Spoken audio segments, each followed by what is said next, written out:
Yes, it's visible.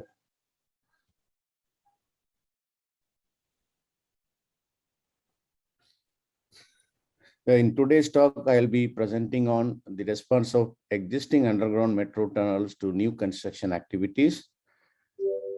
And this will be the outline of my presentation, a brief introduction of the problem and what are the challenges in underground metro tunneling.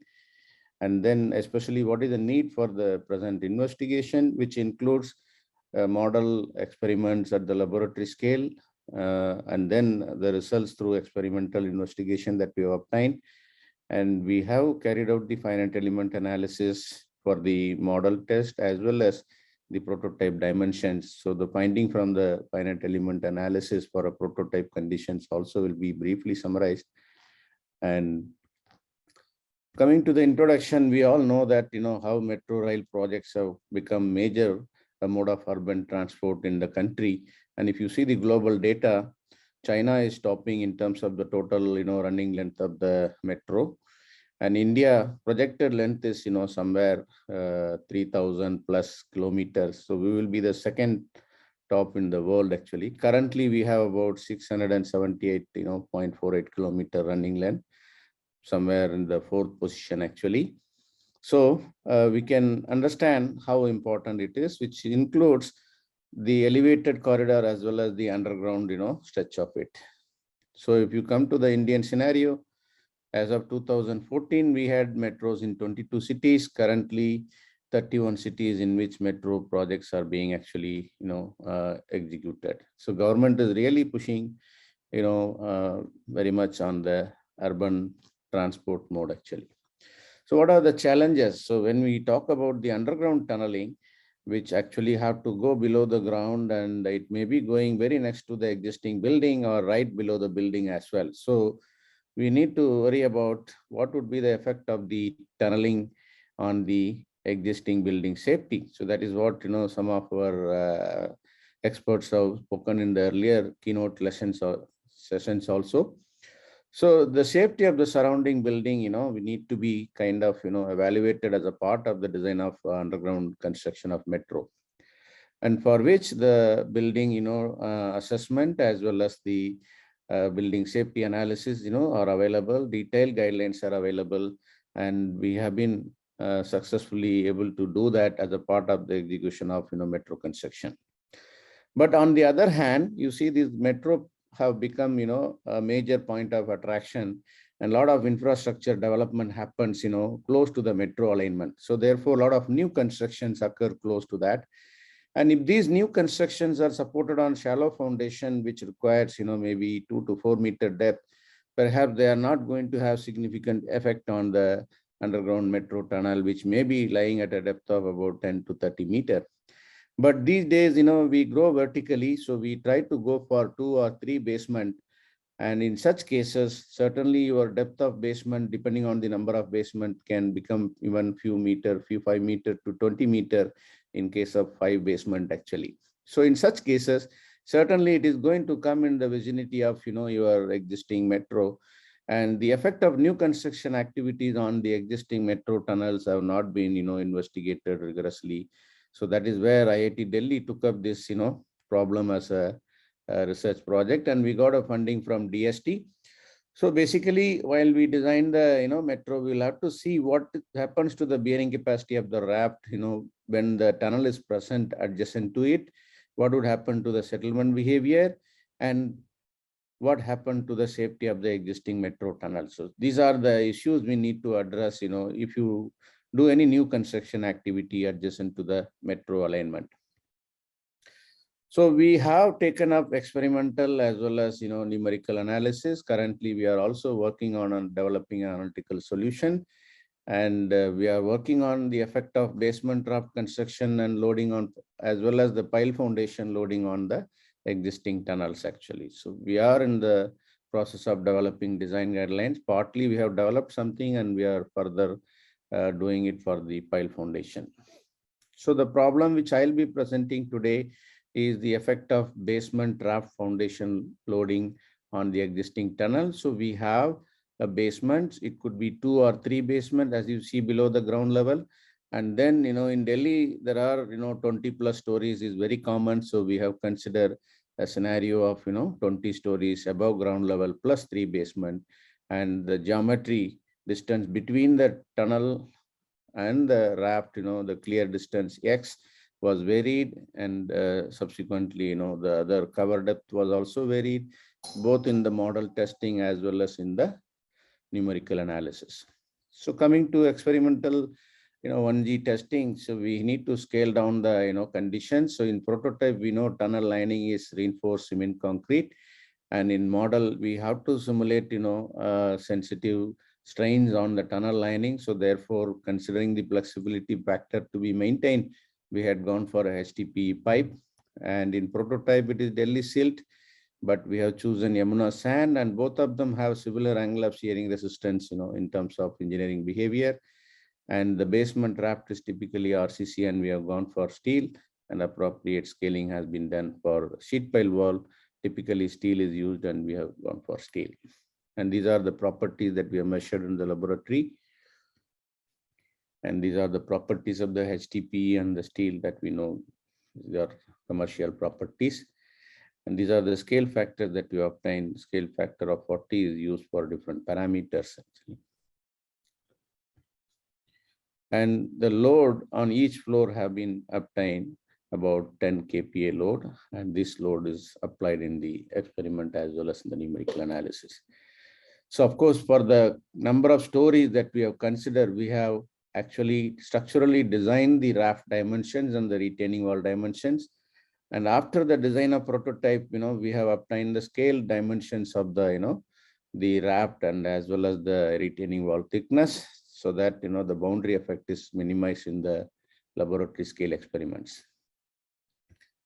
And even for the construction of, basement raft, we normally go for a support system, that is sheet pile wall. So we have designed the sheet pile wall. For a 2-3 basement, typically 11-meter excavation is needed, where actually we may go for an anchored sheet pile wall or a, with a strut system required in the field.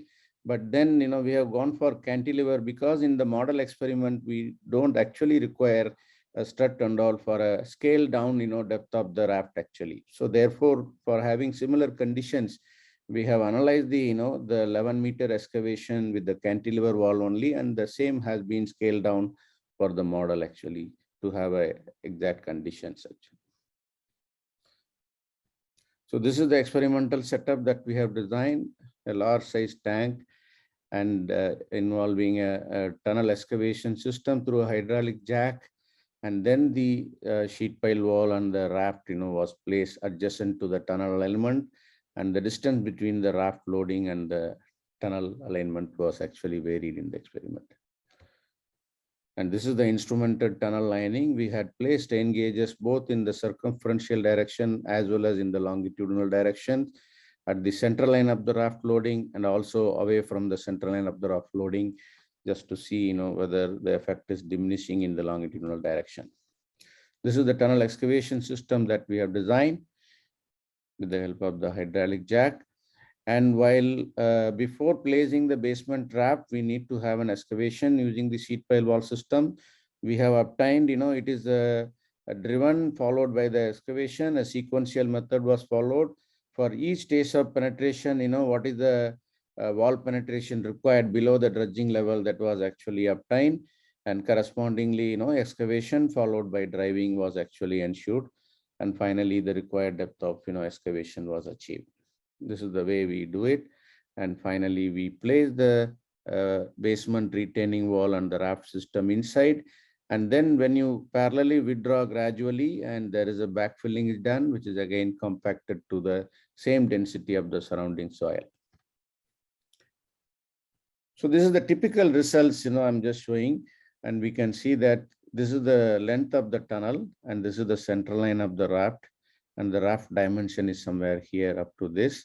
And we can see that, at the central line of the loading, there is a increase in strain level in the tunnel lining actually. So this is at crown and this is at invert, and the maximum strain is plotted with respect to the construction stage. So that is from the initial stage, initially excavation and then the loading.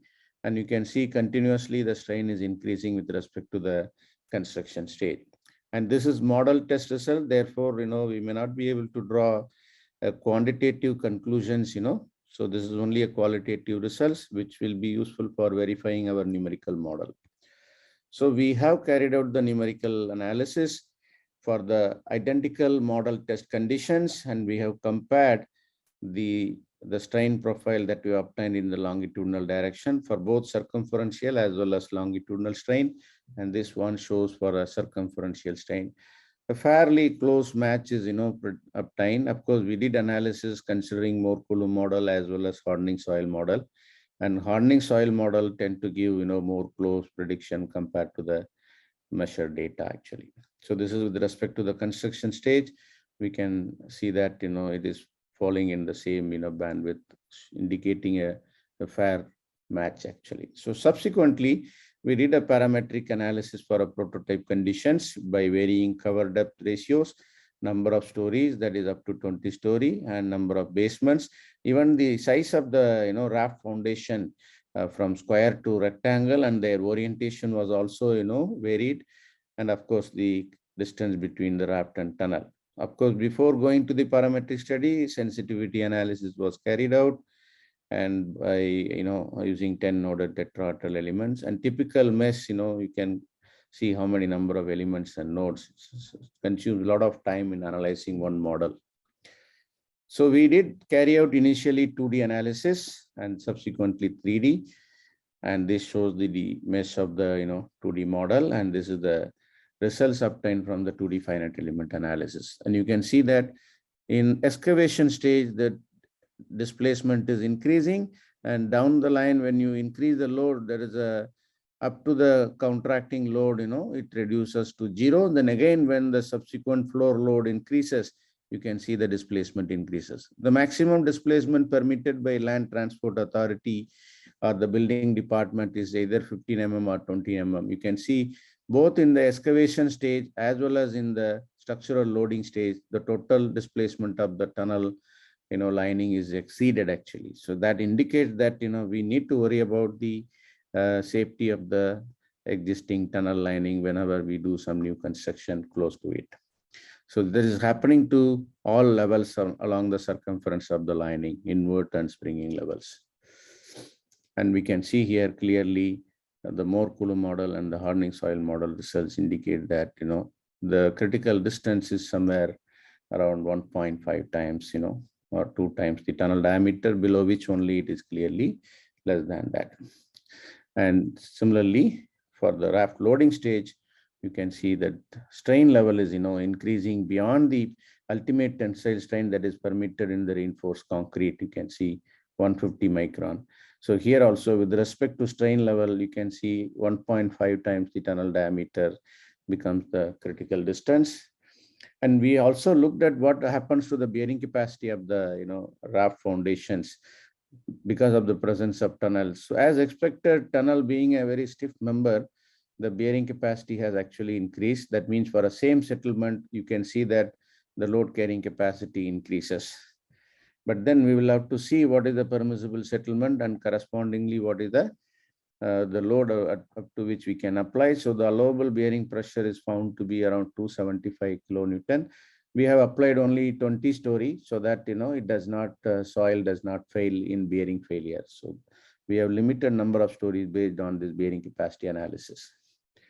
And we also had later on carried out a 3-dimensional finite element analysis. The problem is actually a 3-dimensional problem because your raft loading is a 3D loading problem. So therefore, we wanted to see in 3D analysis what happens to the behavior.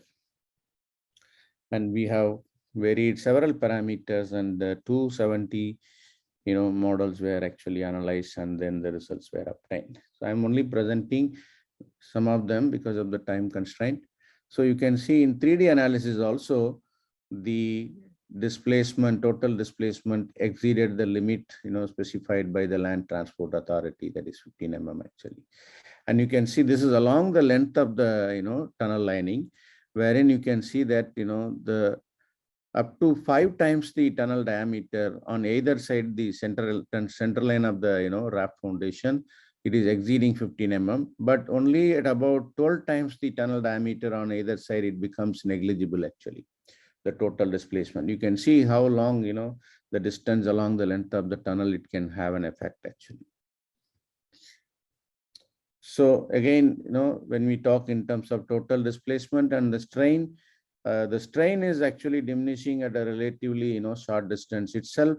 But whereas the total displacement, actually exceeds the permissible limit when the distance is about 2 to 2.5 times the tunnel diameter. Currently, we are also working on, what is the effect of submerged conditions on the total behavior, because initially we did only the dry conditions. Part of Delhi water table is very deep, so we had actually neglected the water table.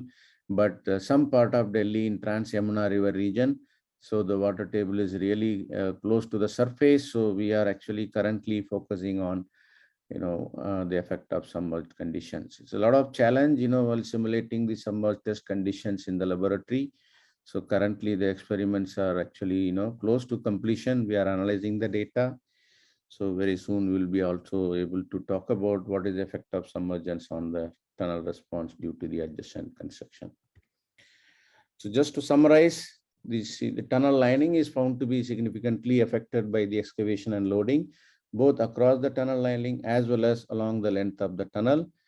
And the total displacement increases, considerably, and it exceeds the limit specified by the Land Development Authority.